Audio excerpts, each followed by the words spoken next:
జై భీమ్, జై భీమ్, జై భీమ్, జై భీమ్, జై మాలా, జై మాలా, జై మాలా. డాక్టర్ బాబాసాహెబ్ అంబేద్కర్ కి జై. బాబాసాహెబ్ అంబేద్కర్ కి జై. మాలల ఐక్యత వర్ధిల్లాలి. మాలల ఐక్యత వర్ధిల్లాలి.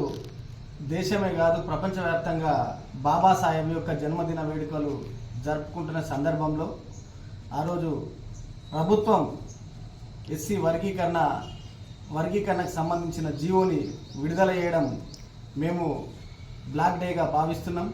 ఎందుకంటే ఆ రోజు డాక్టర్ బిఆర్ అంబేద్కర్ గారు మొత్తం అన్ని జాతుల కోసం ఐక్యంగా ఉండి హక్కుల కోసం చేసిన విధానము, తను పుట్టినరోజు సంతోష వేడుకలలో దళితులందరూ బహుజనులందరూ ఉన్న సందర్భంలో ఈ ప్రభుత్వం మాత్రం మాలలకు వ్యతిరేకంగా ఆ రోజు వర్గీకరణ చేస్తూ జీవోని విడుదల చేయడం ఇది కాంగ్రెస్ యొక్క మాలల పట్ల ఉన్న దురంకార చర్యకు, మాలల పట్ల ఉన్న వ్యతిరేక చర్యగా మేము భావిస్తున్నాం.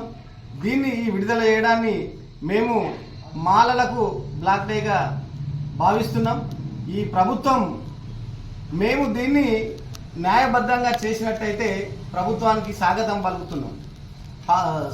పలుకుతుంటుంది. కానీ ఈ ప్రభుత్వం కూడా ఎటువంటి రాజ్యాంగం ప్రకారం కానీ, అదేవిధంగా సుప్రీంకోర్టు ఇచ్చిన జడ్జిమెంట్ ప్రకారం కానీ, అదేవిధంగా తనకున్న గైడ్లైన్స్లో ఏ ఒక్క గైడ్లైన్స్ పాటించకుండా ఇలా ఏకపక్షంగా సీఎం రేవంత్ రెడ్డి అయితేనేమో, అదేవిధంగా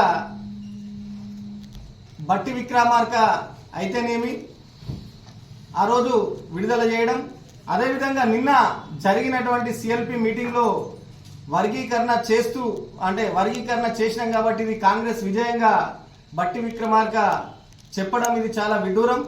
ఈ సందర్భంగానే బట్టి విక్రమార్కను మాల ఉపకులాల నుంచి, మాల కులం నుంచి మేము మాల ద్రోహిగా ఈరోజు బట్టి విక్రమార్కని చిత్రీకరిస్తున్నాం. ఎందుకంటే మీకు అంత చిత్తశుద్ధికి ఇట్లా ఉన్నట్టయితే ఈరోజు సుప్రీంకోర్టు ఇచ్చినటువంటి న్యాయపరమైనటువంటి జడ్జిమెంట్ను ఆధారంగా మీరు చేయలేదు. అదేవిధంగా వ్యాప్తంగా దళితులు, బహుజనులు అందరూ సంతోషంగా ఉన్న సమయంలో ఒకే ఒక్క కులానికి మీరు ప్రయోజనం చేకూరుస్తూ ఇవాళ వాళ్ళ జీవో విడుదల చేయడం అనేది చాలా విడ్డూరం, దుర్మార్గం. దీన్ని అదే కాకుండా నిన్న జరిగిన సిఎల్పిలో మీటింగ్లో కూడా వర్గీకరణ చేస్తున్నటువంటి విధానాన్ని కాంగ్రెస్ విజయంగా భావించడం వాళ్ళు చాలా గొప్ప చెప్పుకుంటున్నారు. మరి వర్గీకరణ చేస్తూ కాంగ్రెస్ విజయం అవుతుందా? అది రాబోయే కాలమే నిర్ణయిస్తుంది. దీనికి మాలలందరూ కూడా ఏం చేయాలా, ఏం చేయొద్దు అనేది కాంగ్రెస్ యొక్క అంతు చూడడానికి చాలా సిద్ధంగా ఉన్నారని చెప్పి కాంగ్రెస్ ప్రభుత్వాన్ని, బట్టి విక్రమార్క గారిని ఈరోజు హెచ్చరించడం అనేది జరుగుతుంది. మేము ఒకటే ప్రభుత్వంకు ఎవరైనా కానీ ఉరి తీసే ముందు ఒక శిక్షార్హుడ యావజ్జీవ కారాగార శిక్ష ఒక కోర్టు వేసినట్టయితే ఉరి తీసే ముందు కూడా లాస్ట్కు ఆ జడ్జి ఏమంటాడంటే తనకి ఏదైతే లాస్ట్ కోరికలు ఉన్నాయో అవైనా కన్సిడర్ చేయండి అని చెప్పి అడుగుతారు. కానీ ఈరోజు రాష్ట్రంలో పరిపాలిస్తున్నటువంటి నియంత ముఖ్యమంత్రి, ఉప ముఖ్యమంత్రి కనీసం వర్గీకరణ చేస్తున్నటువంటి సమయంలో అనేకమైనటువంటి మేము వినతి పత్రాలు ఇవ్వడం జరిగింది.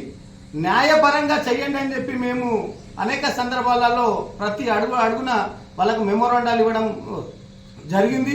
అవన్నిటిని కూడా పరిగణలోకి తీసుకోకుండా ఏకచక్రాధిపత్యంగా ఈరోజు జీవో విడుదల చేసి వర్గీకరణ చేస్తున్నాం.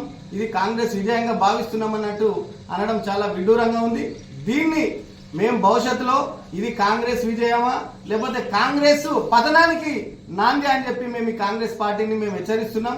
రాబోయే కాలంలో ఇంతటితో ఏం కాలేదు.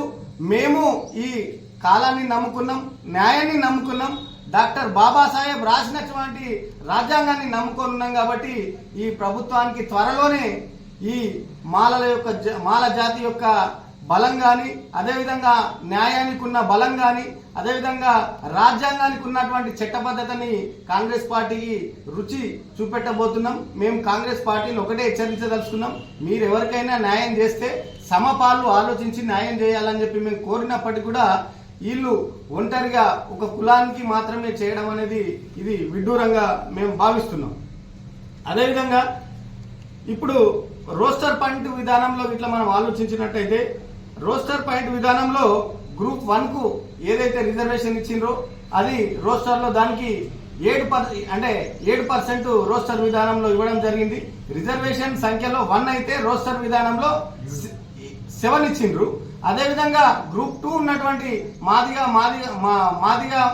ఉపకులాలకు వాళ్ళకు రోస్టర్ లో 2 ఇవ్వడం జరిగింది. దీని అర్థం ఏంటంటే ఎస్సీలలో మొత్తం పోస్టులు మాదిగలకే ఎక్కువ చెందేటట్టు ఈరోజు ప్రభుత్వం కుట్రపూరితంగా రోస్టర్ విధానాన్ని కూడా ఇవ్వడం జరిగింది. అదే గ్రూప్ 3లో మాల ఉపకులాలు 26 ఉన్నప్పటికీ కూడా రోస్టర్ విధానంలో 22% నంబర్ ని ఇవ్వడం జరిగింది.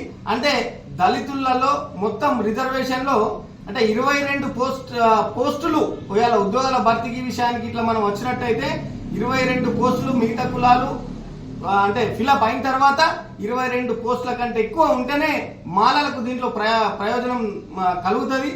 ఒకవేళ 22 పోస్టుల కంటే తక్కువ ఉంటే మాలలకు ప్రయోజనం లేని విధంగా ఈ ప్రభుత్వం కుట్రపూరితంగా ఈ రోస్టర్ విధానాన్ని కూడా తీసుకురావడం జరిగింది. అందుకని మేమంతా కూడా ఒకటే భావిస్తున్నాం, ఈ ప్రభుత్వం కాంగ్రెస్ వ్యతిరేకమైనటువంటి మాలల వ్యతిరేకమైనటువంటి ప్రభుత్వం మేము భావిస్తున్నాం. ఏదైతే నైతిక విజయం అని చెప్పి బట్టి విక్రమార్క గారు చెప్పుకుంటున్నారో ఇది నైతిక విజయమా కాంగ్రెస్ పతనమా అని చెప్పి ఈరోజు మాలలంతా కూడా ఆలోచనలో ఉన్నారు. భవిష్యత్తులో మేము బాబాసాహెబ్ని రాజ్యాంగాన్ని నమ్ముకొని ఉన్నాం కాబట్టి దీన్ని లీగల్ గా ఉన్నటువంటి ఏ చట్ట ప్రకారం కూడా చేయలేదు కాబట్టి దీన్ని లీగల్ గా ఎదుర్కొని భవిష్యత్తులో ఈ ప్రభుత్వానికి మేము గుణపాఠం చెప్పబోతున్నామని చెప్పి అంతిమ విజయం మాలలే అని చెప్పి మేము భావిస్తూ ఈ ప్రభుత్వాన్ని హెచ్చరించడం అనేది జరుగుతుంది.